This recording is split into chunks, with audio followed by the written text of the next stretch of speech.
So hello ফেসবুকে জনগণ। তো এই হচ্ছে সার্বিয়াতে মানে সন্ধ্যার একটু পরে পরে যে অবস্থাটা এটা। আর এই ভিলিনটা হচ্ছে সার্বিয়ার বেলগ্রেডের মেন আকর্ষণ। আমরা এটার জন্যই মূলত আসছি এখানে। এই ভিলিনটাকে এক্সপ্লোর করব। এটার সামনের ডিজাইনটা খুব একবারে জোস একটা সিস্টেম জায়গা আছে। আর এই যে সিটিগুলো তো দেখছেনই, সন্ধ্যার একটু পরপরই একবারে পুরো একটা গোল্ডেন হয়ে গেছে। এটা হচ্ছে গোল্ডেন সিটি। এই হলো অবস্থা, লাইটিংয়ের কালারগুলো একবারে জোস ছিল। আর এই পাশে এই যে পানির মধ্যেও কি কম ভাই, একেবারে পানির মধ্যে যে কালার ওরা লাইটিংগুলো ফিট করছে, পানি তো একবার জমা পুরা বরফ।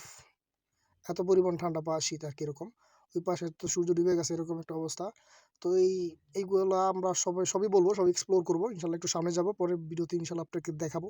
আপনারা দেখবেন আর মানে ইমপ্রেস হয়ে যাবেন যে আসলে কত সুন্দর একটা জিনিস। সো লেটস সি, পরের ভিডিওটা দেখবেন আর খালি মজা নেবেন। এটা হচ্ছে মজার জায়গা। Let's go guys.